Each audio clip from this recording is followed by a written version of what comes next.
Tout débute chez un jeune artisan du cuir nommé Guccio Gucci qui décide en 1921 d'ouvrir sa première boutique spécialisée dans la maroquinerie en rapport au domaine équestre. Issu d'une mère modiste et d'un père maroquinier, il va durant sa jeunesse travailler comme porteur dans le célèbre hôtel Savoy de Londres, qui réunit les hauts noms de la bourgeoisie et des figures mondaines du monde entier. Un domaine particulier attire l'attention du jeune homme, c'est l'équitation. C'est une grande mode à l'époque qui attire notamment les femmes qui aiment le pratiquer avec élégance dans leur résidence.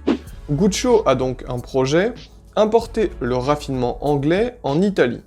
Pour cela, il se forge une solide expérience dans une maison réputée de l'époque nommée Franzi, qui fournissait les hautes sphères italiennes et même des membres de la famille royale. Il ouvre donc sa première boutique à Florence en 1921, qui va marquer le début de Gucci.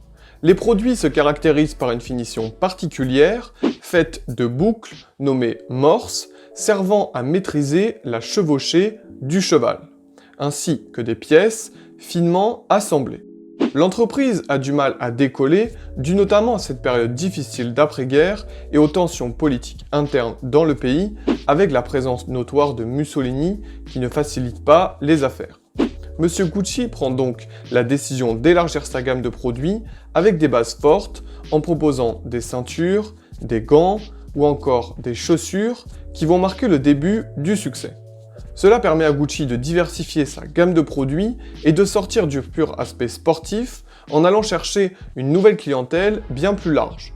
Il faudra attendre 1938 pour qu'une seconde boutique soit ouverte à Rome, dans laquelle une nouvelle ère va débuter. La Seconde Guerre mondiale va marquer un tournant décisif puisque la marque connaît d'énormes problèmes d'approvisionnement de stock en matières premières qui va les pousser à utiliser de nouveaux matériaux comme le chanvre, le lin ou encore le bambou.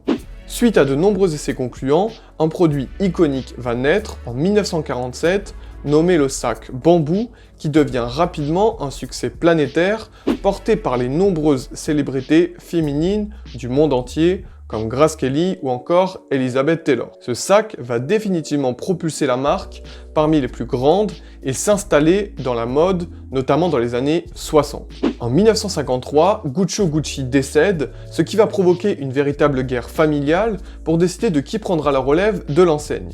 Des drames fragiliseront même l'équilibre de l'entreprise, puisque Maurizio Gucci va même être assassiné dans cette guerre de pouvoir, ayant pour conséquence une image entachée et une instabilité financière. Gucci redeviendra stable dans les années 80 avec le changement de statut en société anonyme ainsi qu'une nouvelle gestion financière puis créative qui vont rajeunir la marque avec notamment l'arrivée d'un créateur comme Tom Ford qui va révolutionner certaines bases en les modernisant. C'est d'aujourd'hui une des entreprises les plus riches et influentes dans le domaine de la mode avec un succès toujours très présent et Gucci continue aujourd'hui encore d'avoir un poids et une légitimité très importante dans le domaine. Voilà, la vidéo est à présent terminée. Si vous avez apprécié, n'hésitez pas à liker, partager et vous abonner sur les réseaux et sur la chaîne. Et moi je vous dis à la prochaine. Ciao amigo.